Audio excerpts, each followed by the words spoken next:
So racquetball in the north is popular in the wintertime because it's hard to get out. So him being from Michigan, me being from Illinois, we both kind of probably have a background in it.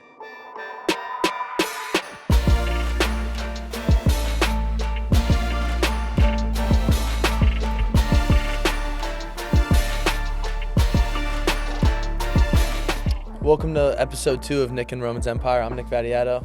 I'm Roman Gagliano. And today we have with us Coach Bodie Reeder, our offensive coordinator. Coach, welcome. Thank you for having me. You nervous? I'm never nervous. Ooh, How you feeling today? He's cold-blooded, baby. Yeah, He's cold-blooded. How you feeling today? A little under the weather. It's okay. Yeah, so as you know, we have little kids, so everything from daycare gets brought home and circled throughout the house, but I'm going to fight through it. Yeah, I believe it. Well, I know you're a big family man, so tell us about your family. Yep, so I've been married to my wife, Ashley, for 8 years. Been with her for 10, my best friend. We have a son, Crew, who's 5. His middle name's Pass, so he's grew up in a quarterback family. Yeah. And then our daughter, Veda, is 2.5. She'll be 3 in March, so the 4 of us, and we have a dog named Gigi. Love that. Was it hard convincing your wife to let your son's middle name be Pass? She was really drugged up.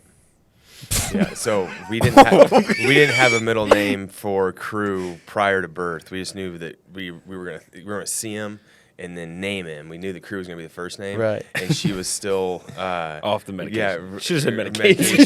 through the labor, and that she allowed me to give him his middle name Pass. Is and Veda's middle name Ron? His initials are CPR. Oh, sweet. What's Yeah, Veda's sweet. middle name? LaRae, which is my sister's name. Okay. Lanny LaRae. Yep. I thought it was going to be like Run or No. RPO or Couldn't get that deep done. ball. Yeah. Shot. The drugs were off. Play action. Yeah. I don't know. That's it. That's nice. Sweet. Awesome. Well, you were kind enough to have us over for Thanksgiving. We love that. That was a really cool time. Well, that's the neat thing about coaching is sometimes you sacrifice time away from your family, but you build a bigger family through the players that you get to interact with and be lucky enough to coach. And our kids are now getting to the age where they're looking up to people, and to see you guys come over to the house and how I interact with you, and hopefully you see how I interact with them. That's all part of what I enjoy about being around young men and coaching them, and that's a bright spot of our year. Anytime that the quarterbacks are at the house and be around Crew and Veda and Ashley obviously loves having you over. Yeah, no doubt. Awesome. Definitely feel like family, so. Yeah. Good. For sure. Family Well, house, I think sure. that's part of my coach philosophy is I want you guys to be comfortable, be able to be yourselves. Yeah. No I mean, I'm always definitely like can. myself. Yeah. Roman is too much. No, I'm just kidding. That's not a bad thing. Well, prior to your coaching career, you're obviously a quarterback. Uh-huh. So can you tell us some about your playing days and Yeah. how that was? So I played for my dad in high school, and then went to University of Wyoming out of high school, and I was the youngest of 4, and I was the definition of homesick when I went there. I wasn't mature enough to be on my own that far away. I was ready to come home the second my mom dropped me off at my dorm. I was ready to come back, and I think that taught a lot of me about myself, and it's helped in my coaching career because it's something I'm sensitive to. And freshmen that are for the first time being away from home, and can I see the signs of them going through that, because it's a way bigger deal than probably it's mentioned or played out to be. So then I transferred back to Eastern Illinois University, where I walked on and was a scout team quarterback when I got there, and was lucky enough to work my way up the depth chart and became a captain as a sophomore. Or excuse me, I was a 2-year captain as a junior, captain as a senior. I started as a sophomore, started as a junior, and got beat out my senior year. But that's a whole nother story. Great lesson learned, but my team, I got beat out right before fall camp, and my teammate still voted me captain. That was cool. That's pretty. Like, That's awesome. that was a neat, like, hey, they're playing the best player, but we still view you as a leader of the team, and that meant a lot to me, and how to, like, that showed me that I didn't let that get me down, because my teammates never saw it on my face. But I was an average player in college. I knew I was going to coach, and after I got done playing, my head coach asked me to stay on as a graduate assistant, but I had to go to defense, because he didn't want me to be around my friends, the buddies that I hung out with all the time. So he flipped me over to defense, and I really learned football. I was awful, as a coach to begin with. I knew nothing. All I knew was what defense, how they lined up. Yeah. I didn't know any rules or techniques or anything like that. So I really grew in my knowledge of football that first year, just being on defense, and that's how it started. That's awesome. Not here. Cool. Well, you're not now. You're here. You're also Yeah. other places as well. But yeah, happy you're here though, for sure. Well, you said you knew you wanted to go into coaching, but you also graduated with a history degree. Did you ever think about becoming a history teacher? I was going to be a teacher. Were you really? Yeah, I was going to be a high school teacher and coach, and then the graduate assistantship fell in my lap, and then kind of took off from there. So after I started being a GA, I fell in love with the college game and, recruiting and being around 18 to 20-year-old men and how they're developing through that time. So when I GA'd, I knew I was going to stay in college, so I had to look for a full-time job. And then my first full-time job was at the University of Wisconsin Stout Division III school in Menominee, Wisconsin, where I met my wife just outside of St. Paul, Minnesota. And then from there, kind of took off. Went from Stout to Oklahoma State for 3 years. Went to Eastern Washington, where I was the offensive coordinator for 2017, 2018. From there, went to North Texas as the OC, Utah State as the OC. Went to Auburn, where I met Coach Mason, worked with the quarterbacks. And then went to Northern Iowa, back home area, right, for me and my wife for 2 years. And then was hired here prior to the 24 season. Been a ride ever since. Yeah, It's been awesome. learned a lot on the way. Yeah. Yeah, I've learned a lot. Not That's the neat thing speaking about for you, football but- is like football can give back to you in a lot of different ways, and it's not always monetarily. It's through the relationships and the places that you can like, physically go, and it can take you in coaching. And I never thought I'd live in Spokane, Washington. I never thought I'd live in Cedar Falls, Iowa, or Auburn, Alabama. But the game kind of takes you there, right, when you invest in it. And I'm lucky enough to have a wife that allows us to be vagabonds at times and move around. Yeah. But I think that's a neat thing about athletics in general is the places they can take you and the people they can introduce you to. No doubt. Fun fact about Coach Reeder actually is he can name the city of every university if you like trivia. That's true. I have We- a lot, we- yeah, we a lot try of 'em a useless lot, and- information in my head. I'm a great trivia person. What was it like coaching in the Sugar Bowl? Okay, great experience. We had a really, really good team that year, and we lost to Oklahoma in the last game of the season. So instead of going to, at that time, a BCS game, we went to, to play as what would be the winner of the Big 12. We got second, and we went to the Sugar Bowl and played Ole Miss, and it was an awesome experience. Got to spend the week in New Orleans and see different things, and then the game happened, and we got housed. Laramie Tunsil, the left tackle, caught a 15-yard touchdown pass against us. Any trick or shot that they could pull out, they pulled it out against us, and they all worked. But it was a great experience. It's a game that some people coach their whole lives and never get to be in that game, So that was a pretty cool experience. But I will say this: it didn't matter if I was coaching Division III at UW Stout or if I was coaching the Sugar Bowl. It's the same butterflies before the game. The game's the game. Yeah. And then the ball gets kicked off, and they got 11, and we got 11, and there's one ball, and it becomes the same thing. So as cool of experience it wasn't like I had those same emotions and those same feelings when we were playing University of Wisconsin lacrosse or River Falls or whoever those teams may be. It was the same butterflies and emotions when they're singing the national anthem and making sure our guys were ready to go. That part never changed. Yeah. You coached some pretty good quarterbacks throughout your career. Nick Vattiato is one of them. Mason Gagliano Rudolph. was one of them. Guy like Bo Nix is having a great rookie year, actually. Had a great rookie year. What are some of the things you took away from them? I think the best quarterbacks I've been around were really good at their preparation for the game. And I don't mean necessarily their preparation for like the physical game day, but the preparation in how to operate and play the game. Like they were football junkies. They always wanted a piece of any type of information that you could throw at them. They were going to master our offense first so they could organize and operate our 11 guys and make sure that we were going in the same area. And after they could master themselves, then they were ready to identify the defense. I also think that a good trait for a quarterback and those guys that have been successful is no moment was too big for them.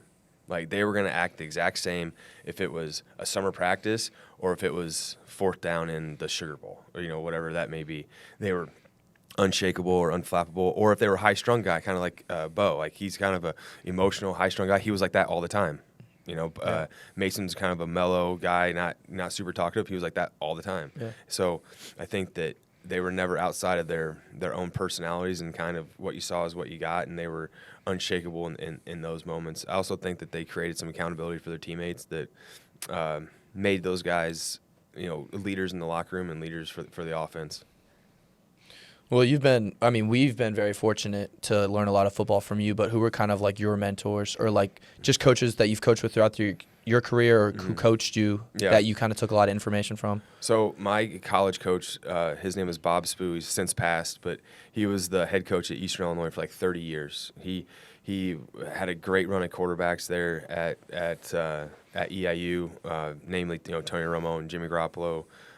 Those guys went on to have great careers. I learned like the specifics and the fundamentals of quarterback play from Coach Spoo, from playing under center to how to handle the football and use some prestidigitation, some sleight of hand, and make it. Gosh, that's a real word, man. Right? I taught you that word. That's the sleight of hand and how to hide the football and use your body, and that was the base fundamentals. Then I was on defense for a year, and that taught me a whole nother side of the game that I never knew, like how do they decide where to line up and set the shade and play one high or two high, when to play man, when they're going to play zone. That was a whole nother growth. But then I kind of like, if you think about like your schooling, right, that was kind of like my undergrad, and then like your master's degree where you build on from what you had in your undergrad was at Oklahoma State from Mike Gundy. He really taught me the spread and how to play with tempo and play from the gun. That was invaluable time that I had there at Oklahoma State, and they've always been good on offense and using tempo and RPOs and the spread, and that's kind of set the foundation of the offense. From there, it's been kind of collection of people and experiences until I got to Auburn, where I worked with a guy named Mike Bobo, and then it was like, how do you incorporate tempo and the spread offense into more pro-style concepts, and now let the quarterback check runs and let the quarterback use combo cadences and kill from a pass to a run at the same time, not having to huddle and make things super, super wordy. So it's a lot like any other thing. As you go throughout your course of your life, you're going to choose things to keep and hold on to and develop, and then things you don't like you'll discard and not make it part of your DNA. Who's your favorite, like, I guess, offensive coordinator in the NFL or, like, team to watch in the NFL? Who? Like, by playbook. Well, okay, here's admittedly, I don't watch very much NFL. I watch more NFL in the offseason than I do in the fall. Because we're working, right, on Sundays, just like you guys are ready to go. I don't watch very many NFL games. I'll pay attention to the guys that I've coached or been around and see how they've done. But in the offseason, we always pick a couple teams to study. I've always been a fan of Sean McVay and what they do in LA with the motions that they do from under center and the speed motions and the sweeps and the play actions. I think that stuff's really innovative, and they play the whole game from 11 personnel. I think that Kansas City's always a team you're going to watch and see what they do. They're obviously really good on third down in the red zone, but to tell you there's been a team that I've always followed and always been, had admiration for, isn't, that wouldn't be the truth. You just don't watch as much as you think you do in the fall, and then in the offseason you kind of choose a couple to go study. The Detroit's obviously the offense everyone wants to emulate right now and what they do with their play action game and running the football. Yeah. Has there ever, and I know you kind of tell us all the time, like when we're watching film, that like nothing new's been invented in football in the last like 100 years. Like every coach kind of takes everything from, another. But like, has there ever been like a play that you came up with or you put in your own way, and that then we ran in a game, or you called in a game and you just knew like as soon as you called it that it was going to hit for a big play or a touchdown, and you were just so confident about it? Well, like when we threw Dragon against Duke this year. Right, we hit Holden in the far corner. I knew that if we could get the ball on the left hash, inside the 25-yard line, that play was going to come out and get called. We have a right-handed quarterback. I knew that if we could get it on the left hash, we could fake it to the boundary. We could roll to the field, right? And they were so aggressive on defense and so well coached that they were going to try to pursue the football and then retrace and go find the quarterback, and then we could sneak Holden out through that way. That's an example of, I knew if we could get the ball at the right spot, at the right yard line, at the right time, that we have an opportunity for a touchdown. That would be like an example of it. Yeah. Now, to say that I created that play, no way, right? Everything that we do is stolen from somewhere. I believe that. I just think that it's a copycat game. Like, you typically run things you see like, all right, that's pretty cool. I think that we could execute that, or all right, that's a really cool play. We probably need to alter it in this fashion to make sure it fits our guys better. But I believe what I tell you guys. I think that anybody that says, hey, I invented that, be cautious. You don't trust anybody though, anyways. So Don't trust anyone. Anyone. Do you get pretty fired up in the box? Because, like, obviously during game, like, we don't see you, really. Do you, like, get pretty fired up? Yeah, I like do. when that hit, what did you do?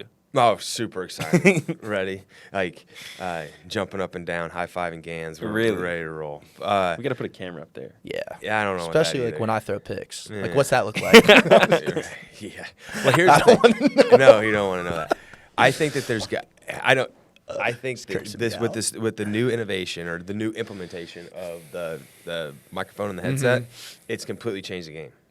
Because I think that you've got to be able to keep a calm and keep an even keel in your ear. Because if I'm all stressed out and high, like highly emotional and screaming and yelling, what's that going to do to you? Yeah. Right? You're going to act the same way. So I think that you got to stay even keeled and whenever, especially when we're talking to the quarterback, because ultimately what you do on the field is out of my control at times, right, in your decision making. But I got to make sure that you're playing with confidence, and you can't fear what I'm going to say to you on game day. Yeah. Right? Yeah. You got to feel like we're doing it together. Now, how we talk to you on Sunday may be different than how you talk to you on a Saturday, but in the moment, we're doing it together, and you gotta keep a steady ship. So do you like the coach to player? Or, like... I learned to like it. So you don't like it? I don't know. Sometimes in practice, dude, he'd be heated if it didn't work. Yeah. Well, I think you got to make practice harder than the game. Yeah. I do like the earpiece. One is it allows us specifically in the quarterback room. We bought back time where we used to have to spend a certain amount of time learning signals. Yeah. Now you get that time back, and now we can allocate that time in a different area, whether it be fundamentally or scheme-wise. But that's something that's totally off our plate. I think that's cool. So I do think there's benefits of it. Do you like it? Yeah. I mean, mainly for the reasons you kind of just spoke on is, like, we don't have to look over the sideline for signals or memorize signals, but, like, in that time, like, we can organize and make sure everyone's lined up in the right spot and get our eyes on the defense quicker, and it gives us, like, a few more seconds than we usually would have. Yeah. I'm sure there's been times that you've wanted to say some things, but you bit your tongue because of something wrong we've done. Yeah. There's also times where I wish it was two ways and you could talk back. Right? I don't know if I would have anything to say. Because Roman would. a lot of times on game day. Yeah. Well, Yeah, I let's wanna change know, that one. I don't like that one. I would like to know what's in your head as well, like at the time. But I tell people this sometimes about being an offensive coordinator, right? You put the headset on game day and you start talking. It's like going to confessional for like 3 hours. Because it's just you talking and no one there's no one talking back. You just spill your guts for 3.5 hours and what you feel and what's going to come next, right? And everyone just got to listen. So that part of it hasn't gone away. Would you? If you could talk back, what would you say? Like, give me a scenario. Where should I throw this ball? It's 3rd and 6, and you don't like the play coach just called. Oh, yeah. Wait. No, I wouldn't say anything. Maybe after I'd be like, yeah, that wasn't our best. Oh, so you're like it's in the moment. You're the Sunday morning quarterback type of guy. Like, oh, well, I wouldn't have called that play. Everybody can call plays to play quarterback. That's his quote. That is you guys don't know that, but that's his just quote. used your own quote against you. Yeah. No, I don't know. What would you say? Well played. Next. Maybe, Next.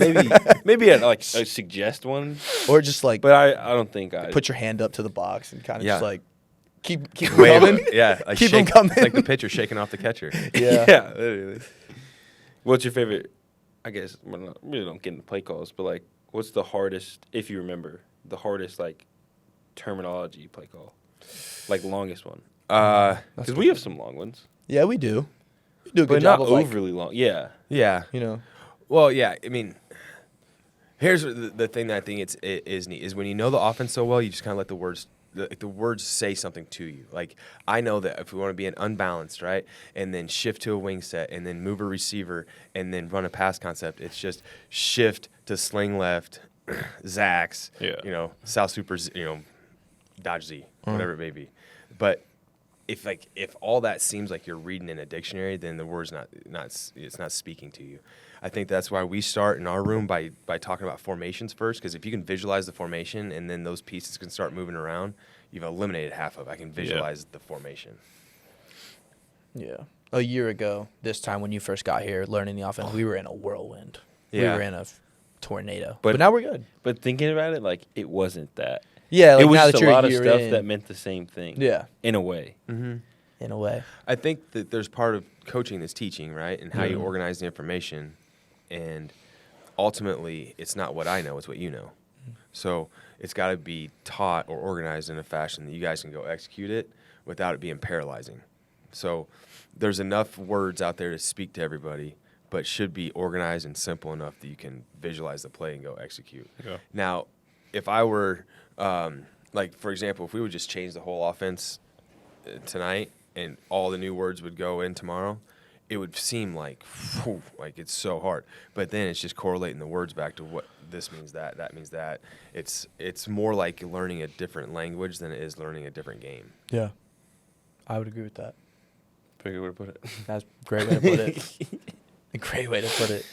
How do you think, like, your time as a play caller, since you first became an offensive coordinator years ago and to now, how do you think it might have changed or it's progressed or, like, you've gotten better in a way? Like, because you learn from every experience. Like, you always tell us, like, you'll call a play or we'll run a play and you can run it 15 times and you'll get a different look 15 times and different thing will happen 15 different times. Mm-hmm. So, like, how do you kind of take that information and throughout your career you've kind of, progressed and become better? Yeah.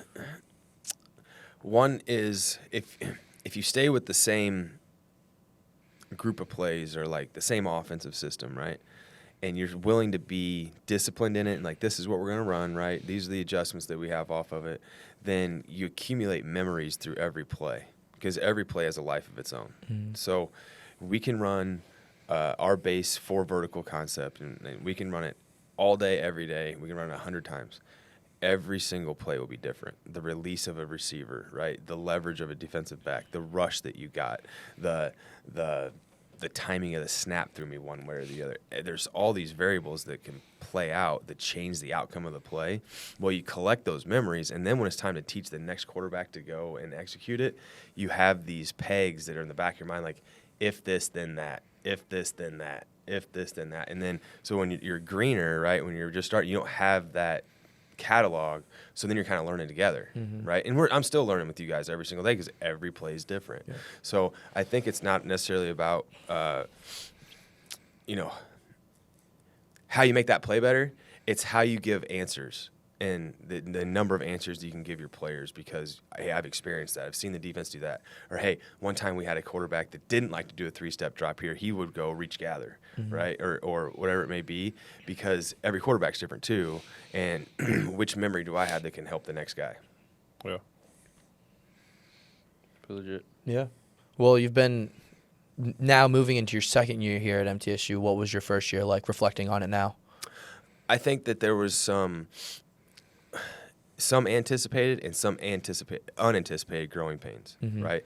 When you take over an offense, right, that is different than what you're going to put in, there's some anticipated growing pains. Like, that you want to incorporate maybe some tight ends more, and they haven't been using tight ends as much. Or that you want to incorporate some maybe shifts and motions, and that hasn't been necessarily the DNA in the past. Well, then you can anticipate some of the things that are going to come up, right? And then there are things that you don't know, like how guys learn, mm-hmm. right? What are the hurdles or the advantages inside of one program and in regards to when you practice, or how's the meeting set up, or what's the schedule like, going to be set up wise. Yeah. There's some of those things are unanticipated. So I would think that in our first year, we knew there were some hurdles that we knew we were going to attack. There was some that we learned about. So we have a full year of knowledge going into the second year. And now there's just more, all right, I know that this is going to be something that we're going to have to address and overcome, or I know that, this is where we fly out of, or this is where we stay in a hotel. It's those simple unknown things you don't know about. Now, well, shoot, that's all old hat stuff now, and you're ready to rock and roll. Yeah. I do think that having the same system, the same words, the same coaches going in the second year. It's further faster. Let's go knock it out. Because you guys know what's coming too, right? Like last spring, you had no idea. It seemed like a huge offense. I'm going to have to learn it.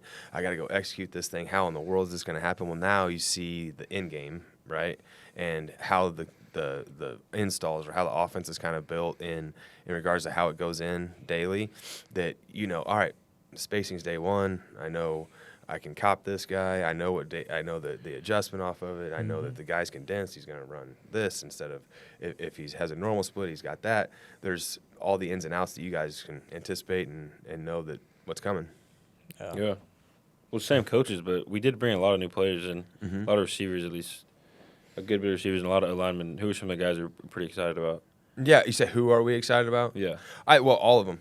Yeah. You wouldn't bring them if you weren't excited, right? So it's important that we put a lot of faith and we put a lot of enthusiasm in our new players and that they feel welcome into the locker room, because we're only going to be as good as we are as a unit collectively. So to point out one guy over another, I don't think is fair, because the point was just let's add to the roster. Let's add guys that are going to help us win and add it to the guys that we retained and we believe in and that they can go win a conference championship. So we're really excited about all the guys that we have.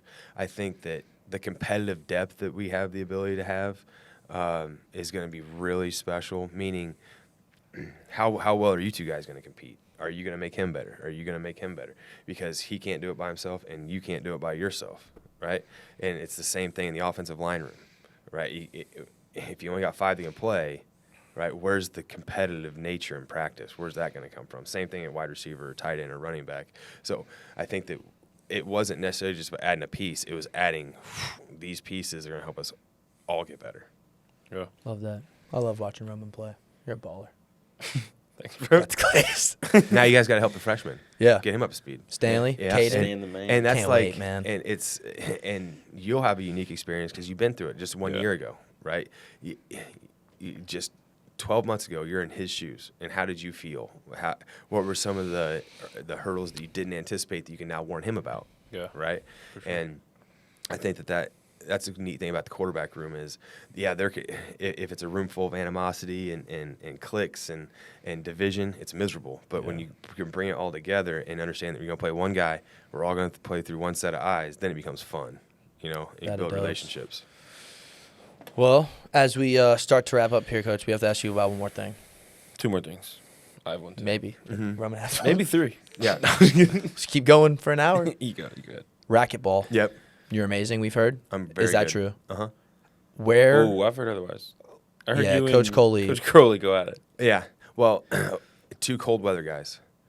So racquetball in the north is popular in the wintertime because it's hard to get out. So him being from Michigan, me being from Illinois, we both kind of probably have a background in it. I do have one leg up on Coach Coley. I taught racquetball. When I was at University of Wisconsin Stout, a D3 coach, right? That's the only part of your job is coaching football. I taught in the kinesiology department. I lined fields for the baseball games. I was PA announcer for men's basketball. Well, I taught 3 credit hours of racquetball, and I never lost to a student. Can you teach us? That's pretty sweet. I can teach you. They got some pretty nice stuff at the rec. They do. At the racquetball courts? Racquetball courts at the No. rec. Shout out the rec. I kid. I'm not an all-star, but I love it. I go love hoop. racquetball. What is it like? Never mind. It's like tennis, but you're on the same side of the court. And imagine right above the net, they built a wall. So you're playing tennis against someone, you're on the same side, and instead of the ball going over the net, it ricochets off that wall and comes And right the other guy has to hit it. Correct. I'm pretty good at paddle sports. Let's go play. Paddle sports.